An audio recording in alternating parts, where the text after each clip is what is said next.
All right, ladies and gentlemen, you're live from Rain Jam Stadium as your South Florida Bulls mash, destroy, annihilate the number 25 Boise State Broncos, their state, 34-7. Seth, basically after the first quarter, it wasn't really close. What did you see from the Bulls that we were hoping to see for 6 years? Well, I think it probably starts with the defensive effort, right? So you're able to stop the run and make Boise State play left-handed a little bit. They don't want to throw the ball as many times as they had to throw the ball this game. So being able to stop the run kind of took Boise out of a lot of their stuff, obviously causing turnovers and things like that. Maybe not super replicable, but stopping the run is something they were good at last year. And that's kind of the question coming to this game. How much would they miss Ashton Jinty? Seemingly quite a bit. And then would they be able to have something like would that cause the whole offense to collapse, or would they be kind of taking the next step with a second-year quarterback? I don't think that was in the cards tonight. I think they'll get better, but not a good start in the post-Ashton Jinty era. Yeah, you look at what this USF defense was able to do. Boise State was dreadful basically after that touchdown. So I'm going to drive chart here for Boise State. Fumble, punt, touchdown, punt, fumble, punt, downs, fumble, downs, game. That'll win you a lot of ball games. This defense flew around the field. I hadn't seen a defense kind of buzz like that in a very, very long time. Jonas DeClona, maybe the player of the game, if not for Josh Celiscar. They both were phenomenal additions. It seems for one game, these transfers were a hit. Can't speak highly enough of either one of them. Devin Lee, Jacob Merrifield. I mean, the list kind of goes on there. Well, that's what to start the game, you kind of look out and see, all right, what bodies are they putting out there? And it was basically DJ Harris and every other defensive lineman was one of these guys that had transfer in. So a really good job understanding you're going to need that and going out and getting those guys in the transfer portal. That pretty much won the game right there. It's going out and get those big bodies. Willis mentioned that they now got big bodies they can rotate in instead of kind of hoping to keep guys fresh and then putting in some undersized guy. Like you saw some guys that played a good bit last year not even touch the field. So I think it was a really good job by the personnel department in the offseason. Found some guys that came in and contributed immediately, and obviously resulted in a really big win tonight. And the guys who were here last year that kind of showed out, Jalen Schuler led the team 14 tackles. He flew all over the field tonight. Yeah. Mac Harris had 8 tackles. Deshaun Rucker had 11 tackles. Like the guys that were here led this defense. You saw, parts of what this defense is capable of last year. For 2.5 quarters against Alabama, for a half against Miami, they were able to do it. That was a 4-quarter display that I had been so desperately asking for. I mean, how many times have you guys heard me see me write it? You're bad until you're not. The defense was bad until they're not. Tonight, at least, they were not bad. They were phenomenal. Probably the best part of this entire game. And, brother, let me tell you, just like as a fan, we needed that. I like just walking around on the field, seeing them already have the goalposts torn down, like within seconds of the game ending. This fan base needed it desperately. You needed something to show. We talked about in the Discord today, like, of the 14 wins under Alex Golich, the record was the combined record of the opponents was atrocious. This is a playoff caliber team from last season. Yes, they did lose a lot of guys, but Boise State was ranked 25th in the country for a reason. They're still probably going to win the Mountain West. I think it shows they have some more questions. Defensively, the back end was still a little leaky for them. Maddox Madsen is not the answer at quarterback for Boise State. I think that was probably the overarching theme for Boise State. Well, I think it's, life, like the windows are a lot smaller when there's not 8 dudes in the box and you're just getting 1-on-1 coverage every time, right? I thought Tyler Lane did a really good job of mixing up man and zone. I think he gave more zone than Boise was expecting because especially third and short, you saw them a lot of times looking to run stuff that's better against man coverage, and Madison threw guys right into defenders basically. And I think there's going to be some talk about some fumble luck. Anytime you get all the fumbles that pop out, there is that. But Madison could have thrown like 7 interceptions. there were so many balls that were like a foot away from being picked.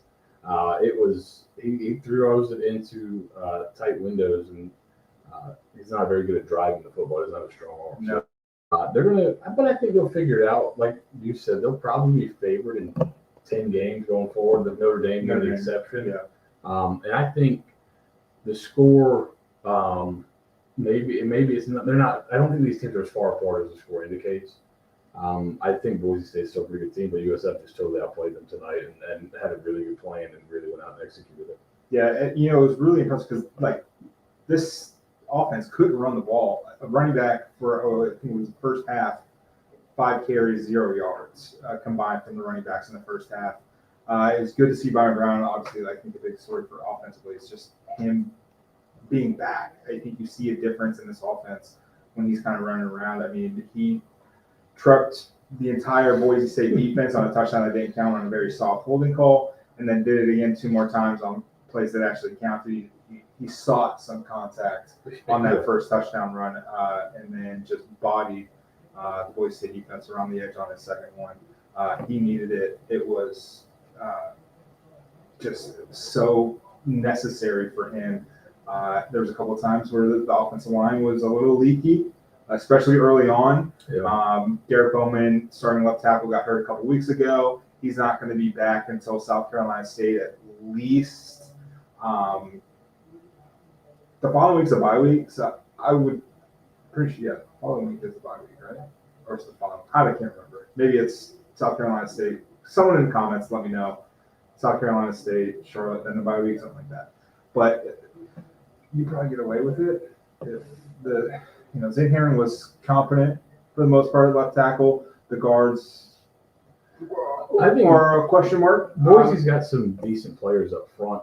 I think what you saw was the pace actually, and there was some, after Boise goes up 7 early in the game, and the sun starts to set. There's some talk that there goes that heat advantage, there goes that pace of play advantage. It was still a pretty muggy night, and once USF started to have some success on offense, you could see towards the end of the game, Boise was starting to they looked worn out. That's when USF started to pop some of the big runs late and leaned on him. So this is a game where you talk process. This is how we play. This is what we do. It probably would have been easy to maybe panic after the first couple of drives. I think you had 2 drives, 7 plays, minus 3 yards. Right, when that went 3 and out quickly, Boise goes down and scores a touchdown. But then you're able to kind of weather the storm, and from there on, dominate the game. So, really, really good stuff from USF. Byron Brown, 2 of 3 on 20-plus yard throws down the field, 2 of 3, 92 yards.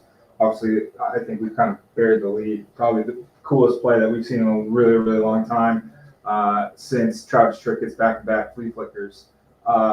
Lachlan Hewlett, 1 play, 1 touchdown, 808 passer rating. Retire now. I mean, he's going to retire as the greatest college quarterback of all time. Just a phenomenal job by the special teams coach. I have never seen a special teams coordinator or a coordinator in general be asked up to the podium for a post-game press conference like Jack Creamer was. It was a phenomenal job, and thank God for scrawny white kids. You can just pass off as punters. Just great job, great look. It's, they tried to deflect, I can't believe Boise State didn't notice this, but, I can't believe Boise State didn't notice. I get first game of the season, you probably can't pull this off again. This is a game one thing. It's a 1 shot, 1 kill, 1 attempt at it. And because you didn't notice that Lachlan was on the field, and then you didn't notice that Keyshawn Singleton was on the field as well. That's an 0 for 2. Spencer Danielson after the game was talking to the media, said, "I'm going to own that. Didn't even notice. Should have kind of put 2 and 2 together. They're in fake territory. Kind of owned it, and basically said that they kicked our ass in every facet," which is not inaccurate to say. No, it was not. great call on the fake punt. What's interesting is when a lot of these things, like to me, the most fun parts about football is like this fake punt was put in for a specific field position, a specific hash, a specific look, and it was only going to get called if that's exactly what they got. So there's a ton of planning that went into this, a ton of foresight, and then a lot of these things you just have to. Sometimes it comes down to you guess right, and they guess right, and it really turned the game. I thought the game was still kind of teetering in the balance. USF was up, but hadn't really pulled away, right? It was only a one-score lead. Boise had driven down the field a few times and fumbled and kind of shot themselves in the foot a little bit. But that kind of really swung momentum, and then from there on out, it was kind of cruising. I mean, can't say enough. This was just the perfect night for the South Florida Bulls. Doesn't seem like any major injuries. I was so worried about Cole Skinner on the PAT, but thankfully he was fine. So we don't have to worry about that, guys. He's going to be okay. I thought he got shot for a minute there. I was super nervous. I said in our Discord, he turned into Kaiser Soze halfway down the sideline. He limped all the way off the field. Then he got close to the bench and just that limp goes away. He started walking normal. That's a nice. If you haven't heard us say it before, that's when quick turnarounds. Defense just got off the field. You score really quick. They're trying to waste time with a little secret of the pros. Shooter McGavin. Yeah, that's waste a little time with it because it'll be the trainers out first, and then 30 seconds later, 45 seconds later, you'll see Golick because they're still out there. So the coach has got to feign like he's so really concerned at this point. And you little TV timeout in there, a couple extra minutes. Yeah, you get a nice little break. But I mean, phenomenal job by Alex Kolch and the staff having this team prepared.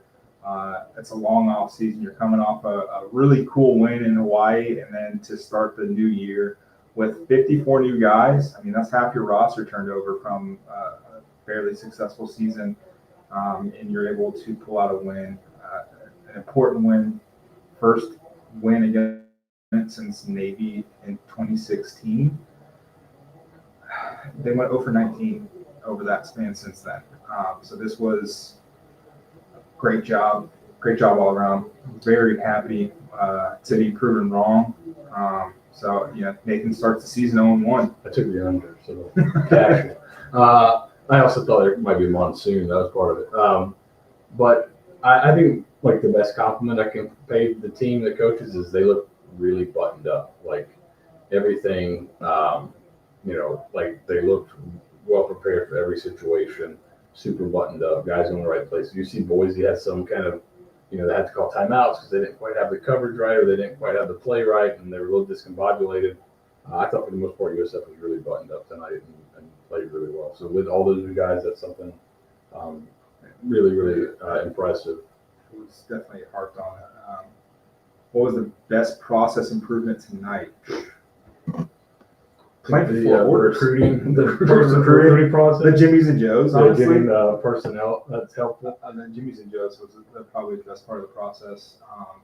What was, I think, kind of the biggest tell of you're talking about buttoned up, minding your P's and Q's. There was a lot of time. Boise State was trying to go to USF and some stuff. There was a personal foul penalty down on this end zone that they were trying to rile up Keyshawn Singleton. There was a few times where I think it was 4 who also got into it. Byron Brown was holding on to Keyshawn's legs well after the whistle. Number 7 for Boise State got the personal foul penalty. There's a lot of stuff. The offensive line was very animated, gyrating for encroachments off sides. There was a few times where it was actually on them. They just looked like idiots.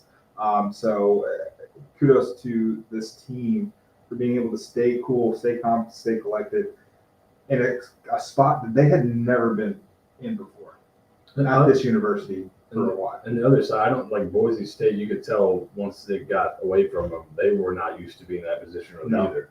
Right, their 2 games last year were not blowouts of this nature. Right, so Oregon, they played tight to the very end. Penn State was closer than this, so they were not quite ready for that situation, and they kind of reacted poorly in some spots. And I thought you did a really good job keeping their composure, finishing out the game really well, not doing anything silly, and just kind of rolling to a nice big victory. So. You can't really ask for a better start to your Labor Day weekend. You still got football tomorrow, Saturday, Sunday, and Monday. I mean, come on. And you don't have to work. You don't have to sweat out the Saturday games. You can just kind of relax, just hang out, enjoy the weekend. And you may get the ultimate double feature depending on what happens in Oviedo later on this night. So yeah, it's funny. It's funny what's happening over there. So, yeah, really well played game. Some cool stuff schematically, but just seemed to push the right buttons. Yep. And a really good job all around. Film room's gonna be a lot of fun this week. Make sure you tune in. Appreciate all 205 people watching this. Really appreciate you guys hanging with us through the crap. He's long off seasons. There, brother. Yeah. A bit of a long off season for your boy. So glad, honestly, just glad to be back in the saddle. I'm super excited. I do want to just say, once Nathan got here, Boise State didn't score again. I'm just saying. Got the computer set up and it was over. So here we are. But it's so hot in this room that we're in right now. I am sweating bullets. I don't know, I shouldn't be sweating this much inside. It's the perk of the Ray J. I didn't even break out the hoodie. And frankly, I didn't break out the hoodie at halftime because USF was winning. And I'm not superstitious, but I'm a little stitious. So it stayed in there. And here we are. So be sure to check us out. We've got Colby. He's going to be writing the gamer for us. He was here. Vanessa taking phenomenal photos for us. We got you guys covered for USF football this season. We're gonna kind of blow this thing out. Thanks for tuning in. Seth's got a little bit of a drive home, so he's a sleepy boy. So let's get him home.